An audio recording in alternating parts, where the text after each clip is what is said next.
One, two, three. My darling, I love you, I love you, I love you, I love you, I love you, I love you, I love you, I love you, I love you, I love you. So as mentioned in last class, I will make two videos regarding the last section of the capitalization rules. We already saw in class as the last two last classes, 7 rules that pertain to capitalization. We saw the first one being to capitalize the first word of a document and the first word after a period. In the second rule, we saw that we need to capitalize proper nouns and adjectives derived from proper nouns. In the third rule, we acknowledge the thorny aspect of capitalization, meaning that it is hard to put a specific point to where it ends. So as I mentioned in the last class, you need to verify with the organization you're working for how they apply capitalization, because some rules are not set in stone. We saw, for example, brand names that can do pretty much whatever they want with their brand names. So they can put capital letters everywhere. They can put capital letters only to one specific words. So it really depends sometimes. So you need to verify with the organization you're working with. And also, we also learned one really important tip or strategy when it comes to capitalization, which is to look in reference books and also use search engines such as Google to verify the rules if you're not sure. Afterwards, we acknowledge in Rule 4 that we need to capitalize titles when they're used before names, but not after names or if they're followed by a comma. In Rule 5, we saw that titles are not the same as occupations. And this goes back, and we acknowledge that titles and occupations can be sometimes tricky, and it's hard to make sure that one occupation might be perceived as a title somewhere, and in another place it can be the opposite. So again, it goes back to what I said in concerning Rule 3, which is that you need to verify with your organization, the company you're working at, if they do consider that specific title to be a title, or if it's for them an occupation. In Rule 6, we saw that we need to capitalize a formal title when it is used as a direct address. So when the formal title is used instead of the name of a person, then you need to capitalize it. And in Rule 7, we saw that we need to capitalize specific geographical regions, but not compass points. So what are the last capitalization rules? Let's dive with Rule 8. So as you see on the screen, in general, we do not capitalize the word the before proper nouns. In general, let's see some examples pertaining to Rule 8. The first sentence, we visited the Grand Canyon. So here, Grand Canyon is the proper noun, and the is placed before the proper noun, therefore it is not capitalized. And the second sentence is the same thing. They are or they're fans of the Grateful Dead. Grateful Dead here is the proper noun. The is placed before the proper noun, therefore it is not capitalized. As you might already thought about, there will be some exceptions to some of the rules that we will see together in this video and in the next video. And when it comes to Rule 8, there are some special cases. So if the word the is an inseparable part of something's official title, it may be capitalized. So again, this will depend, and you just need to verify in reference book or search engines. If you don't know, if you know, just do it by heart. But if you don't know something, you'll just have to verify.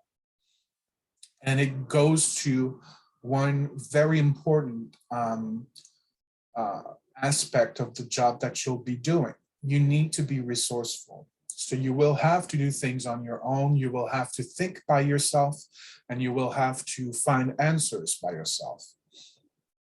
That's why I'm trying to tell you often that you need to make some research and you need to use reference books and things like that, because you will have to, and you won't be able to always ask questions to everybody. Sometimes you'll be alone, especially if you're working from home, not necessarily 100% of the time, but when you'll be home alone, it will be hard for you to get some answers if you're not able to find them by yourself. So let's go back to the exceptions pertaining to Rule 8. I'll just read it back and say it back out loud. So in special cases, if the word the is an inseparable part of something's official title, it may be capitalized. Let's see one example. We visited The Hague. This is how you're going to write this official title all the time. We will talk about The Hague Convention. You will hear this often, la Convention de la Haye. It's not exactly pronounced and written the same way in French and English. So be aware of that. Depending on these specializations of the lawyer or lawyers you're going to be working with, you might be using this expression or this official title often, especially if they do family law. Let's go now with Rule 9. As you can see on your screen, it is not necessary to capitalize city, town, country, or county, etc., if it comes before the proper name. Here we have some examples. We see the city of New York, since it's placed before the proper name, New York, city is not capitalized. And in the second example, New York City, we see that city takes a capital letter because it is placed after New York. The second example, the county of Marin. County is placed before Marin, so then it is not capitalized. And Marin County, then it is capitalized because county is placed after Marin. Rule 10 is divided in two. So for Rule 10A, it is necessary to always capitalize the first word in a complete quotation. Complete is important here, even mid-sentence. So what does that mean? If we take the example here, this is the full sentence. What we see here is a full sentence. And we see that quotations, open and close quotations, are part of the full sentence. So Lamar said, open quotations, the with a capital T, case is far from over, comma, and we will win, period, close quotations. And we see also that there's not a second period. Since this is a complete sentence, the quotation itself is a complete sentence. It starts with a capital letter and it ends with a period. We're not going to put a second period at the end of the sentence. And this is the same in French. So since it's the full, the quotation is the full sentence, it does need a capital letter. Rule 10b is a bit more specific to Rule 10a. So Rule 10a basically is the common rule pertaining to quotations, and we add a little layer in 10b regarding the fact that quotations are used, but just partially in a sentence. And in that matter, we will not capitalize quoted material that continues a sentence.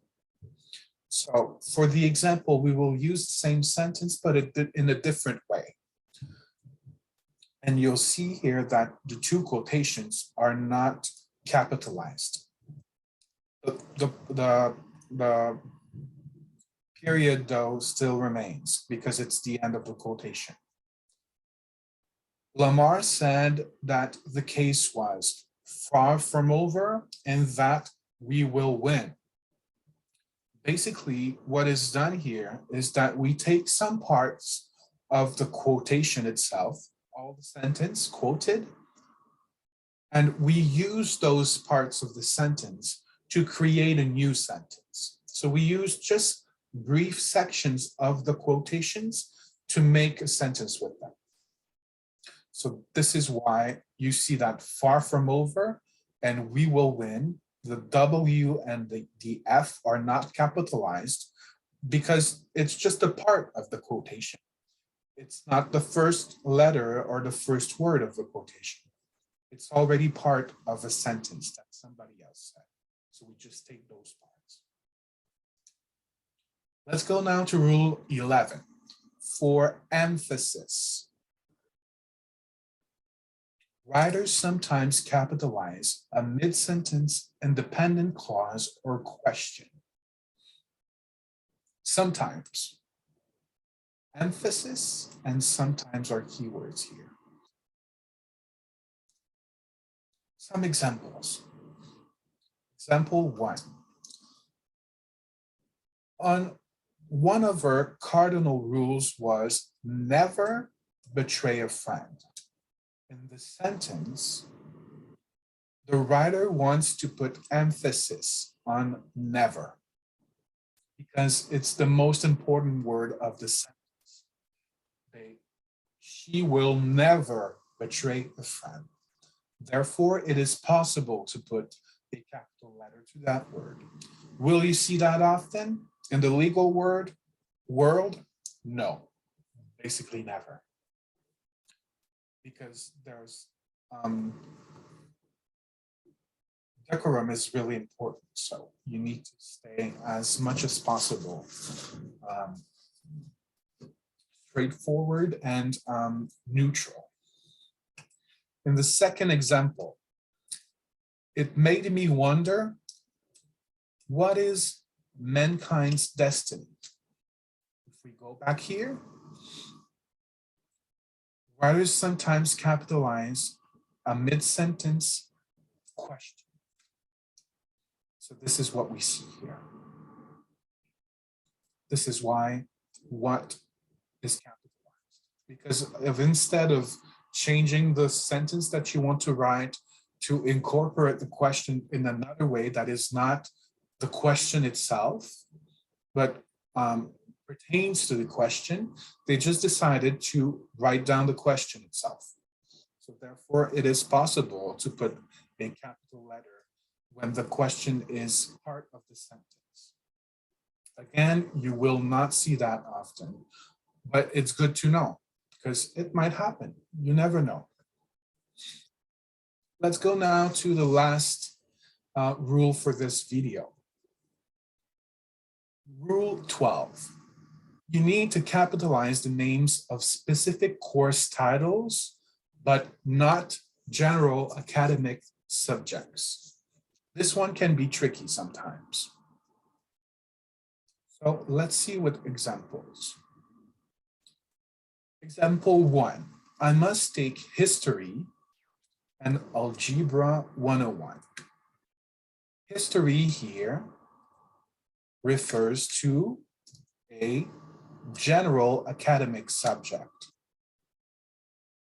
He needs to take history, but he doesn't say which particular class or which particular course he is going to take regarding history. There can be a lot of different courses that he could take. So therefore it is not capitalized. The H here is in lower cases. And afterwards, after and, we see Algebra 101. That is the name of the course. This is why it takes a capital A. And if there were multiple words in the name of the course, they would also take capital letters. But then you also need to apply the rules regarding titles.